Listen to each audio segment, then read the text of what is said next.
au plan économique et social. Jusqu'en 2009, les progrès enregistrés par notre pays étaient incontestables. Les investissements ont cru. Le pays a connu un accroissement réel et substantiel de son produit intérieur brut. Cependant, une véritable économie de marché reposant sur un modèle de croissance auto-entretenu n'avait toujours pas vu le jour. La confusion du monde politico-administratif avec le monde des affaires limitait encore l'attrait des capitaux et les jeux concurrentiels, comme elle entravait la liberté d'entreprise et inhibait les aptitudes du marché à produire des biens et services de qualité, pouvant soutenir la concurrence sur les marchés. La question du capital investi dans l'économie demeurait centrale. Le capital étant pour l'essentiel de sources étrangères, la répartition des fruits de la croissance entre le capital, le travail et la communauté demeurait problématique. La part la plus significative de la richesse créée n'étant pas réinvestie dans le développement du pays, mais rapatriée vers divers horizons.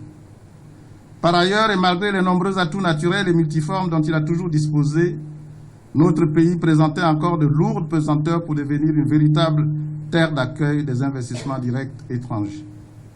De surcroît, les entraves administratives et notamment le non-respect de la réglementation du travail et l'application laxiste du droit des affaires, tout comme le coût des facteurs, l'étroitesse du marché intérieur, les difficultés d'accès au crédit, leur inadaptation structurelle aux spécificités des différents secteurs économiques, le développement de l'économie informelle et la corruption constituaient encore jusqu'en 2009 des obstacles à l'émergence d'une économie moderne susceptible de soutenir le développement du pays.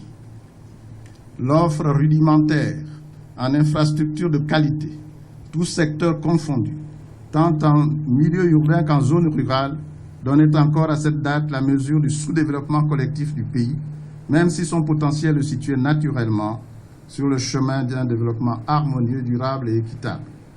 Sur le front social, jusqu'en 2009, le tableau était encore plus révélateur du modèle de développement de notre pays. L'exceptionnel potentiel économique ainsi que la très faible démographie contrastaient visiblement avec la situation socio-économique. L'indice de développement humain situait en effet le Gabon au 103e rang mondial, alors que les questions épineuses du chômage, de l'accès aux soins les plus élémentaires de santé, de l'accès à l'éducation, à la formation, au logement, à la propriété foncière, à la culture, demeuraient encore sans réponse durable et satisfaisante. Le modèle empirique choisi n'avait manifestement pas su apporter les réponses appropriées à l'offre politique, tout aussi empirique qui lui avait donné naissance, et n'était pas parvenu à créer les conditions d'une prospérité partagée, conformément à l'engagement fondamental du contrat social. Mes chers compatriotes, depuis 2009, avec M. Ali Bongo Ondimba, nous pouvions légitimement nous attendre à une nouvelle vision du développement économique du pays, ainsi qu'à une nouvelle approche et à une nouvelle ambition du mieux vivre pour le peuple gabonais. Il est vrai que les promesses claironnées pendant la campagne de 2009, sur la base de son projet L'avenir en confiance, ont été enrichies par le plan stratégique Gabon émergent et de nombreuses initiatives ostensiblement coûteuses. Je voudrais simplement me permettre de faire quelques observations à propos du plan. Ce plan qui a été commandé par M. Ali Bongo Ondimba et un cabinet conseil. D'abord, au plan conceptuel. Ce plan se caractérise par deux faiblesses. D'une part, il ne constitue qu'une compilation de politiques sectorielles quasi standardisées, qui n'intègrent pas de manière explicite les spécificités de notre pays. Et d'autre part, il ressemble ainsi, à s'y méprendre, à d'autres plans similaires proposés par le même cabinet à d'autres pays de la sous-région.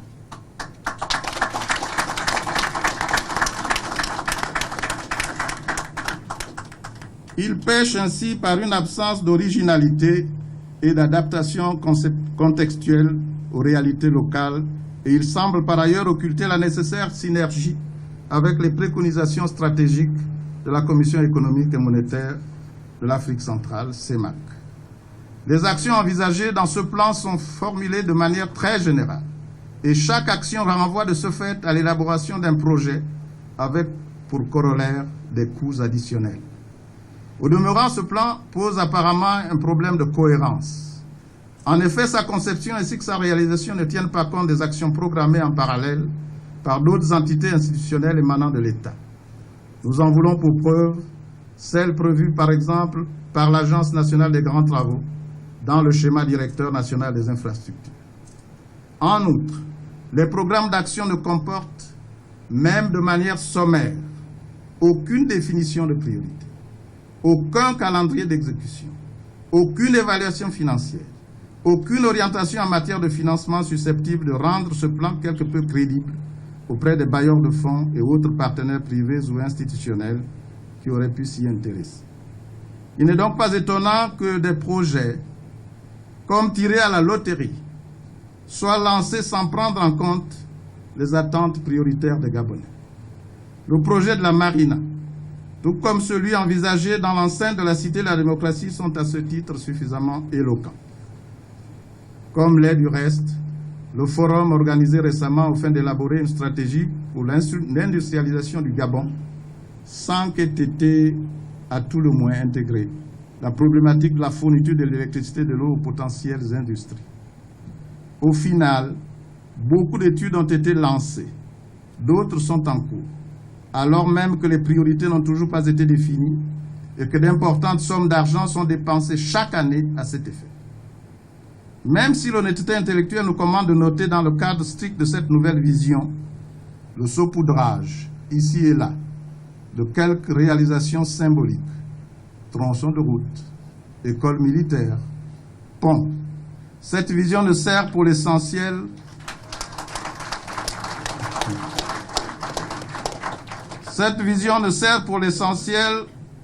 que de substrat à l'imagination féconde et au discours fumeux des turiféraires chargés d'envoûter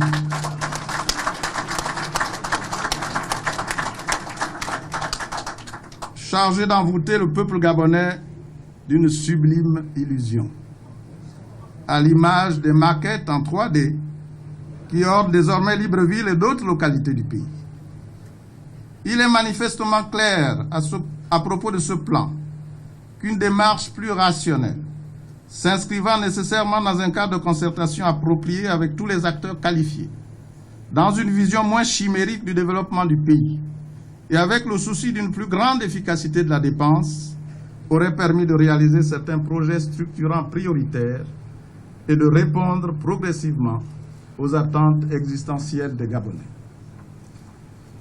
Il est donc naturellement illusoire de penser que dans cet esprit, des réponses concrètes, en lieu et place des promesses sans lendemain, puissent être apportées à ces attentes d'ici 2016. Des promesses sans lendemain, insidieusement assorties de dons rituels de la République des dons, qu'ont repris à égrener à la faveur de tournées provinciales préélectorales les chargés de mission aux ordres. Mes chers compatriotes, pendant que le peuple gabonais est ainsi victime depuis 5 ans d'une véritable supercherie, ces errements et ces dérives ont atteint leur paroxysme en matière notamment de gestion des finances publiques. Ainsi, les textes qui encadrent l'élaboration et l'exécution du budget ne sont pas respectés. À titre d'exemple, en 2014, il a été décidé, sur la base du rapport McKinsey, l'élaboration d'une loi de finances rectificative avant même que la loi de finances initiale n'ait connu un début d'exécution. La suite, nous la connaissons. Les budgets régulièrement élaborés avec des hypothèses artificielles et hasardeuses, souvent surévaluées pour répondre à des besoins d'image et de communication, conduisent indéniablement à des lois de finances rectificatives devenues systématiques. Et celles-ci se traduisent invariablement par des crédits à la baisse en cours d'année. Ces errements entraînent bien évidemment des difficultés de fonctionnement pour nos administrations, comme ils induisent de nombreux désagréments à l'endroit des institutions financières avec le non-respect des engagements. Au niveau des opérateurs économiques, le non-paiement des prestations, les difficultés de trésorerie, les arrêts ou l'hibernation des chantiers, aussi bien d'infrastructures d'équipements sociaux et même d'équipements de prestige, ont pour corollaire les faillites et le chômage regrettable de nombreux de nos compatriotes. De même, l'insécurité juridique, due au non-respect des contrats signés ou à leur modification unilatérale sans compensation, a conduit nombre d'opérateurs économiques au départ, en bradant même leurs actifs. Le Gabon est ainsi devenu le pays le plus mauvais payeur de la zone CEMAC.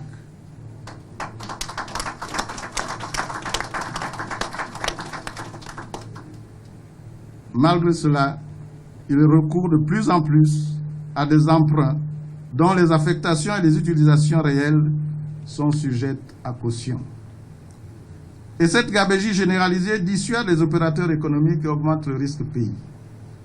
En l'absence notoire de données budgétaires fiables, de procédures transparentes, d'instruments budgétaires éprouvés, le contrôle budgétaire n'est que formel. La falsification des statistiques et des données économiques, ainsi que la légèreté de la politique et de la pratique budgétaire ont une incidence désastreuse, non seulement au regard de la crédibilité et de l'efficacité de l'action publique, mais également au niveau de l'économie et de la croissance de notre pays. Au surplus, le secteur privé continue à faire face à des procédures complexes d'octroi de licences, d'autorisation d'agrément, ainsi qu'à des procédures de contrôle souvent inopportunes et pour le moins douteuses, qui cachent mal le développement d'une corruption généralisée. Le secteur informel continue à se développer sans qu'il ne soit envisagé à ce jour la mise en place de réglementations et de mécanismes à même de réduire progressivement la part relative de ce secteur dans l'économie du pays. La politique d'autosuffisance alimentaire, véritable clé de voûte de tout développement d'un pays, est devenue une arlésienne et ne sert qu'à alimenter les thèmes des discours destinés à abuser de nos compatriotes pour mieux masquer la collusion frauduleuse avec les importateurs de tout genre et de toutes origines qui nourrissent près de 90% de la population de notre pays, moyennant d'exorbitantes sorties de devises. La croissance actuelle qui se situe en moyenne entre 5 et 6% de 2010 à 2013 et qui est régulièrement présentée comme l'une des performances phares du pouvoir n'est tirée en réalité que par les cours des matières premières qu'exporte notre pays. Le pétrole, le manganèse et le bois représentent encore à eux seuls en 2014 97% de nos exportations. Mais la production pétrolière qui est passée de 12 100 000 tonnes en 2011 à 11 300 000 tonnes en 2013 devrait chuter de moitié dans 10 ans.